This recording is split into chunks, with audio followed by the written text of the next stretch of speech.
Hi வணக்கம். நாம இன்னைக்கு நம்ம வேட்டவலத்துல திருவண்ணாமலை போகலான்னு சொல்லிட்டு அப்படியே போயிருந்தோம். நம்ம ராஜ்நகர் கிட்ட பார்த்தீங்கன்னா ஒரு பெரிய பேனர் பார்த்தீங்கன்னா செம்மையா விஜயகாந்த் தலைவருடைய பேனர் போட்டு வச்சிருந்து, அதில் பார்த்தீங்கன்னா நிறைய பேர்லாம் போட்டிருந்து. அதில் அரசியல் சாயம் எதுவுமே இல்லை. பரவாயில்ல, நம்ம விஜயகாந்த் தலைவரை பற்றி ஏதோ போட்டிருக்காங்க, என்ன ஏதுன்னு சொல்லிட்டு எந்த கட்சியில் இருக்கிறோன்னு நமக்கு தெரியாது. நம்ம எல்லா கட்சியும் நம்ம கட்சின்ற மாதிரி நம்ம தேமுதிகவில் இல்லை. இருந்தாலும் சரி, நம்ம தலைவரை ரொம்ப பிடிக்குமே, விஜயகாந்த் ரொம்ப பிடிக்குமேன்றதால அந்த இதுக்கு போனோம் பார்த்தீங்கன்னா சிக்கன் பிரியாணி போட்டு ரெடி பண்ணி வச்சுருந்தாங்க படையில்.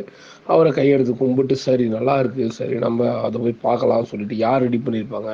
ஏன்னா அரசியல்வாதி என்ன பண்ணியிருப்பாங்கன்னு பார்த்தீங்கன்னா முழுக்க முழுக்க ரசிகர்கள். ஒரே ஒரு தேமுதிக வேட்டியை நான் பார்க்கல. அதை பற்றி நம்ம விசாரிக்க கூட பார்த்தீங்கன்னா எல்லாருமே நாங்கள் ரசிகருங்க, நாங்கள் ரசிகர்கள்லாம் எல்லாம் ஒன்றா சேர்ந்து நாங்கள் பண்ணியிருக்கோம். அவர்கிட்ட நாங்கள் இயன்றதை செய்வோம், இல்லாதவருக்கு என்ற ஒரு கொள்கை முழக்கத்தில் நாங்கள் வளர்ந்தோம். அவர் சொல்லி கொடுத்த ஒரு விஷயத்தாக நாங்கள் செய்கிறோம்னு சொல்லிட்டு செய்தாங்க.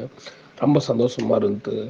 எல்லாரையும் கூப்பிட்டு கூப்பிட்டு எல்லாரும் இன்னைக்கு சாப்பிட்டீங்களா, போதுமா, ஒரு நம்ம அளவு பண்ணி பண்ணலாமா, எல்லாருக்குமே தேவையன்ற பீஸுகளை கொடுத்து சிக்கன் பிரியாணினா சும்மா ஃபார்மாலிட்டிஸான சிக்கன் பிரியாணி கிடையாது. எப்படி நாங்கள் தலைவர்கிட்ட நாங்கள் சாப்பிட்டோமோ, மண்டபத்தில் எப்படி சாப்பிட்டோமோ அந்த அளவுக்கு நாங்கள் சாப்பிட்டோம். ஒரு மண்டபத்தில் சாப்பிட்ட திருப்தி இருந்தது.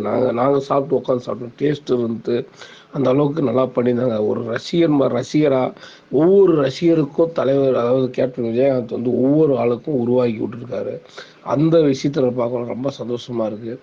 நீங்களும் கேப்டன் ரசிகராக இருந்தால் இதுக்கு ஒரு லைக் கொடுங்க, சப்ஸ்கிரைப் பண்ணுங்கள். தேங்க்யூ, நன்றி.